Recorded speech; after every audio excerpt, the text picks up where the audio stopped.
नमस्कार, मैं अनिल केसी about India channel में आपका स्वागत करता हूं।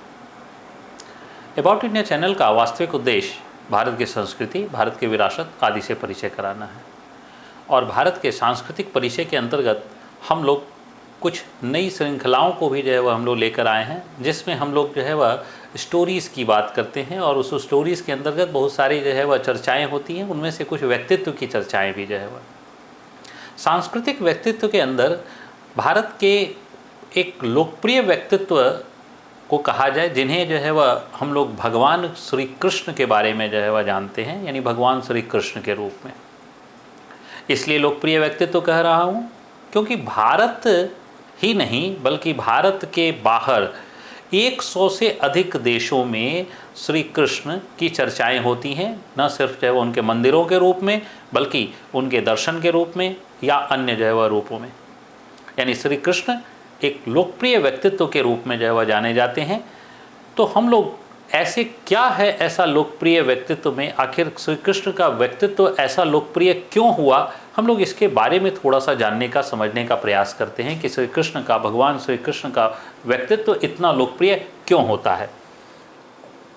तो आइए सबसे पहले वह हम लोग देखें कि भगवान श्री कृष्ण के कई रूप देखने को हमें मिलते हैं। जैसे हम लोग पिक्चर में देख रहे हैं कि ये गायों को चराने के लिए वह जा रहे हैं भगवान कृष्ण। तो भगवान कृष्ण जो गायों को चराने के लिए जा रहे हैं तो एक चरवाहे के रूप में, और चरवाहा जो व्यक्ति होता है वह लोक जीवन का संचालक होता है। यानी जो आम जीवन होती है, जो आम जीवन की परंपराएं होती हैं, उसमें वह उसका एक संचालक के रूप में। तो इसका मतलब है भगवान कृष्ण वह क्या है, तो लोक जीवन के एक संचालक के रूप में स्थापित वह हमें दिखाई देते हैं, जो पशुचारक वह हैं। इसके अलावा हम लोग देखें भगवान श्री कृष्ण वह न सिर्फ पशुचारक के रूप में बल्कि भगवान श्री कृष्ण को हमने बांसुरी बजाते हुए देखा और बांसुरी वादक के रूप में। इसका मतलब है कृष्ण की वह संगीत के विकास में भूमिका भी देखने को मिलती है, यानी कृष्ण वह एक संगीतकार भी वह थे। देखिए, एक विविधीकरण जो होता है, विविधीकरण किसी को भी लोकप्रिय, अधिक लोकप्रिय बनाता है। तो हमने एक पशुचारक की भूमिका देखी और उसके बाद वह हम लोग अब देख रहे हैं बांसुरी वादक के रूप में। हम अब इसके बाद कल्पना करते चले जाएंगे, हिंदू जो देवी देवताएं हैं उनमें से कितने के व्यक्तित्व में इतनी विविधता है जितना श्री कृष्ण के व्यक्तित्व में है। तो वो सब हम लोग जब कल्पना करते चले जाएंगे, जोड़ते जाएंगे, तो उससे हमें वह और तुलना वह मिलनी शुरू हो जाएगी कि हाँ, इनमें विविधताएं ज़्यादा हैं। तो एक वह बांसुरी वादक के रूप में भी जाने जाते हैं। इसके बाद वह देखिए श्री कृष्ण वह यहाँ पर हम लोग देख रहे हैं कि श्री कृष्ण नर्तक के रूप में अच्छा, ये जो कालिया नाग है, इस कालिया नाग के ऊपर नर्तक क्या, तो दरअसल कालिया नाग के अभिमान का मान मर्दन किया और इसी मान मर्दन के रूप में उन्होंने तांडव नृत्य किया था। यानी तांडव नृत्य वह पॉपुलर तो शिव के साथ है, भगवान शिव के साथ, लेकिन तांडव नृत्य की परंपरा वह जुड़ती है इंद्र के साथ भी और वह भगवान श्री कृष्ण के साथ भी। तो मान मर्दन के लिए, मान मर्दन यानी अभिमान, कालिया नाग के अभिमान के मर्दन के बाद, उसको समाप्त करने के बाद उन्होंने कालिया नाग के फन के ऊपर तांडव नृत्य किया था। तो इसका मतलब है नृत्य के भी संचालक के रूप में हमें कृष्ण देखना है। और कृष्ण केवल वह तांडव के ही नहीं बल्कि रासलीला, जिसमें हम लोग श्रृंगार का वह पुट देखते हैं, तो वो श्रृंगार का पुट, एक तरफ अहंकार का दमन है तो दूसरी तरफ श्रृंगार का पुट।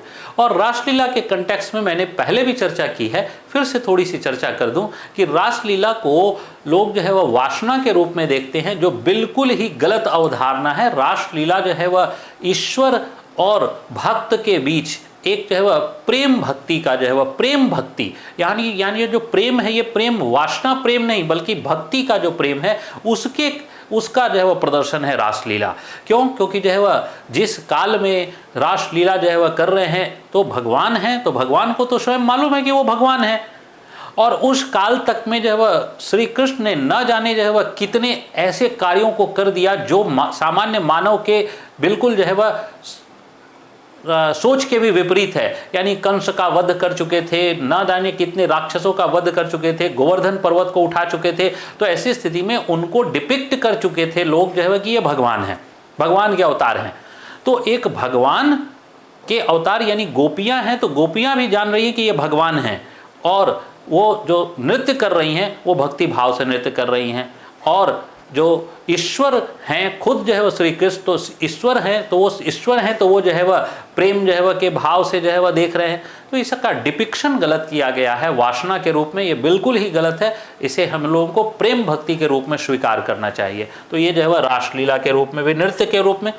इसके अलावा जो है वह देखिए वो एक संरक्षक के रूप में भी हैं। तो संरक्षक के रूप में कैसे हैं? तो एक तरफ तो जो इंद्र का अभिमान तोड़ना था, और इंद्र के अभिमान को तोड़ने के साथ साथ जो है वह तमाम जो है वह जो गोकुलवासी थे उन गोकुलवासियों को की रक्षा और उसको संरक्षक के रूप में, साथ साथ इसी गोवर्धन से ही एक संदेश यह भी है कि श्री कृष्ण जो है वह प्रकृति के पूजा भी जो है वह करते। क्यों? क्योंकि गोवर्धन जो है वह पर्वत एक प्रकृति का जो है वह एक उल्लेख है, और ये प्रकृति के रूप में, तो उन्होंने जो है वह इसकी पूजा के लिए आह्वान किया था और इसी को अपनी उंगलियों पर उठाकर गोकुलवासियों की रक्षा की थी, जिसके बारे में हम लोग यह देखते हैं कि ये गोवर्धन पर्वत की लीला जो है वह श्री कृष्ण की है। अगला रूप जो है वह हम लोग देखते हैं कि श्री कृष्ण जो है वह क्या है, तो संहारक के रूप में, जिसमें बचपन से लेके और जो है वह अपने युवा अवस्था तक आते आते न जाने कितने राक्षसों का वध किया, और ऐसा माना जाता है कि कंस के वध के लिए ही वो पैदा हुए थे।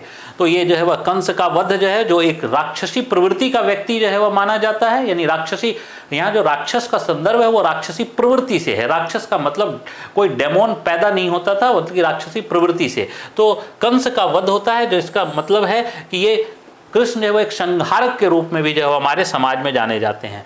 अब श्री कृष्ण जो है वह को हम लोग यहाँ पर देख रहे हैं होली खेलते हुए, पर्व त्योहारों के संरक्षक के रूप में। तो आज जो हम लोग होली में रंग जो है वह लगाते हैं एक दूसरे को, गुलाल लगाते हैं एक दूसरे को, तो ऐसी हमारी मान्यता है कि दरअसल सबसे पहले भगवान श्री कृष्ण ने ही जो है वह गुलाल का प्रयोग प्रारंभ किया था, और जो गुलाल का प्रयोग प्रारंभ किया था भगवान कृष्ण ने, उसके बाद से जो है वह परंपरा आज तक जो है वह चल रही है। यानी होली के अवसर पर हम लोग गुलालों का प्रयोग या रंग का प्रयोग करते हैं। तो ये जो है वह होली, यानी होली के पर्व त्योहारों के एक संरक्षक के रूप में भी जो है वह श्री कृष्ण की भूमिका। इसके अलावा श्री कृष्ण जो है वह हम लोग को एक दार्शनिक के रूप में भी जो है वह मिलते हैं। जब जो है वह युद्ध की बात चल रही थी, तो उसमें अर्जुन जब जो युद्ध से दूर भाग रहे थे, तो उन्होंने जो है वह भगवत गीता का उपदेश दिया था। और भगवत गीता अपने आप में जो है वह इतना बड़ा दर्शन है कि इसके बारे में कुछ चंद शब्द भी कहना जो है वह उचित नहीं है। वह कभी होगा तो उसके बारे में एक अलग से वीडियो जो है वह बनाया जाएगा। लेकिन भगवत गीता जो है वह एक दर्शन है, और इस दर्शन में जो है वह कर्म और निरंतर कर्म की जो है वह परंपरा पर बल दिया गया है। जिसी कर्म में आज भी मानव जगत जो है वह लगा हुआ है, उसी में जो है वह भगवान हम लोग को देखते हैं कि कृष्ण जो है वह एक दार्शनिक के रूप में जो है वह हमें दिखाई देते हैं।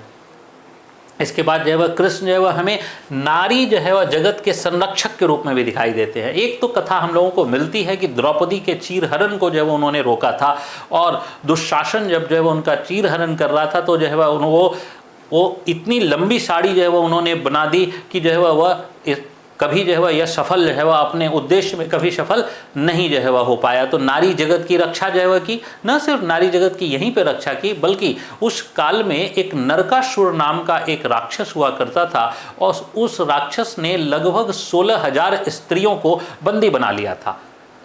नरकासुर का वध कर दिया गया। नरकासुर का वध जो है वह भगवान कृष्ण ने ही जो है वह किया। तो भगवान कृष्ण के योजना से जो है नरकासुर का वध हुआ, और नरकासुर के वध के बाद जो है तब 16,000 स्त्रियां क्या हो, तो 16,000 स्त्रियों को जो है वह उनके घर परिवार वाले जो है वह स्वीकार करने को तैयार नहीं हुए। क्यों? क्योंकि ये राक्षस के घर से आ रही है। तो राक्षस के घर से आ रही है, इसलिए जो है उनके घर परिवार वाले स्वीकार नहीं। अब ऐसी स्थिति में ऐसी कहानी मिलती है, ऐसी कथा मिलती है कि हमें भगवान श्री कृष्ण ने अपने 16,000 रूप जो है वह बनाए, और उन सभी जो है वह स्त्रियों से विवाह किया, और उनकी नारी जगत की सम्मान की रक्षा की। ये एक सांकेतिक है, लेकिन सांकेतिक में ही जो है वह हम लोग यह देखते हैं कि श्री कृष्ण जो है वह नारी जगत के एक संरक्षक के रूप में तब उभर कर आते हैं जब नारी सबसे विकट स्थिति में जो है वह होती है। तो ये श्री कृष्ण एक संरक्षक के रूप में। इसके अलावा श्री कृष्ण जो है वह हम लोग एक युद्ध नीतिकर्ता के रूप में देखते हैं। और महाभारत में, महाभारत के सारे जो है वह विषाद जो है वह किसी ने बिछाए थे तो वह जो है वह श्री कृष्ण ने। जब धृतराष्ट्र को संजय अपने दूरदृष्टि से जो है वह कथा भी जो है वह कह रहे थे तो वो बोलते थे हम एक ही बात कि चारों तरफ जो है वह मुझे सिर्फ कृष्ण ही कृष्ण दिखाई देते हैं और कोई जो है वह दिखाई नहीं देता है। तो इसका मतलब है कि जो कृष्ण थे, भगवान कृष्ण, उन्होंने ही युद्ध नीतिकर्ता के रूप में पूरे के पूरे महाभारत की रचना की, और न केवल युद्ध नीतिकर्ता बल्कि एक सारथी के रूप में भी, एक सारथी के रूप में भी दिखाई देते हैं। यानी सारथी की आवश्यकता कब पड़ती है? जब जब जीवन में आप कष्ट में होते हैं तो एक सारथी यानी कि जो है वह एक मार्गदर्शक की आवश्यकता होती है। तो भगवान श्री कृष्ण अर्जुन के एक मार्गदर्शक के रूप में भी स्थापित होते हैं। खुद भगवान होते हुए भी एक जो है वह सारथी की भूमिका निभाई। एक जो है वह यानी अगर एक जो है वह समझिए कि ये आज के समय में एक ड्राइवर, आज के समय में एक ड्राइवर, तो एक ड्राइवर की भूमिका निभाई। ये जो है अपने आप में जो है वह श्री कृष्ण के व्यक्तित्व को जो है वह बता रहा है कि न सिर्फ डाइवर्सिफाइड है बल्कि वह इतना उच्च व्यक्तित्व है कि वह हर प्रकार के कार्य को जो है वह करने को तैयार जो है वह होता है।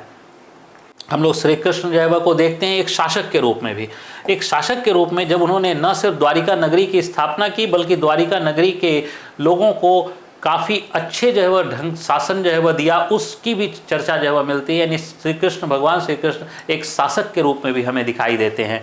इसके अलावा भगवान श्री कृष्ण जो है वह एक सखा के रूप में भी दिखाई देते हैं। जब उनके पास सुदामा आते हैं तो सुदामा की न सिर्फ जो है वह उन्होंने बहुत अच्छी सी जो है वह सेवा की बल्कि उनको काफ़ी धन संपन्न जो है वह करके जो है वह जब वो घर पहुँचते हैं तो देखते हैं कि उनका घर वगैरह सब कुछ बदल चुका है और उन्होंने उन श्री कृष्ण की कृपा से जो है वह धन जो है वह उन्हें प्राप्त हुआ। इसका मतलब है कि एक सखा के रूप में, एक फ्रेंड के रूप में भी जो है वो श्री कृष्ण जो है वह एक बहुत ही बड़े व्यक्तित्व के रूप में जो है वह हमें दिखाई देते हैं। इसके अलावा श्री कृष्ण जो है वह सर्वस्व रूप में भी हमें दिखाई देते हैं। सर्वस्व रूप का तो हमें इसमें कथा जो है वह मिलती है कि जब माँ यशोदा एक बार जो है वह बाल कृष्ण को जो है वह पकड़ ली थी और वो इसलिए कि उन्होंने मक्खन चुरा के खाया था, तो उन्होंने कहा कि मक्खन खाए हो मुंह खोल के दिखाओ। जब जो है वह श्री कृष्ण ने मुंह खोला तो उसमें जो है वह यशोदा को, माँ यशोदा को जो है वह पूरा ब्रह्मांड ही जो है वह नजर आया। उनके मुख के अंदर पूरा ब्रह्मांड नजर आया। इसका मतलब है पूरे ब्रह्मांड अगर श्री कृष्ण के मुख में है, इसका मतलब है सर्वस्व जो है वह है। और यही सर्वस्व रूप जो है वह विराट रूप हमें देखने को मिलता है युद्ध के पहले भी, महाभारत के युद्ध के पहले भी, जिसमें सर्वस्व रूप जो है वह देखने को मिलता है। अर्जुन जो है वह को वो संदेश भी देते हैं कि जो भी हो रहा है वह सब मेरी मर्जी से हो रहा है, मैं ही कर रहा हूँ, तुम जो है वह इसमें तुम्हारी कोई भी भूमिका नहीं है। और इस विराट रूप के बाद ही दरअसल जो है वह अर्जुन युद्ध के लिए तैयार होते हैं। तो हम लोग यह देखते हैं कि भारतीय संस्कृति के प्रत्येक तत्व की चर्चा जो है वह कीजिए और वो प्रत्येक तत्व जो है वह भगवान श्री कृष्ण के व्यक्तित्व में हमें देखने को मिल जाएगा। इतनी विविधता हमें किसी भी व्यक्तित्व में देखने को नहीं मिलती है, किसी भी देवी देवता के व्यक्तित्व में देखने को नहीं मिलती है। यही वजह है कि श्री कृष्ण जो है वह आज एक सर्वाधिक लोकप्रिय देवों में से जो है वह एक माने जाते हैं। मैं अनिल केसी आपका धन्यवाद करता हूँ। जय हिंद।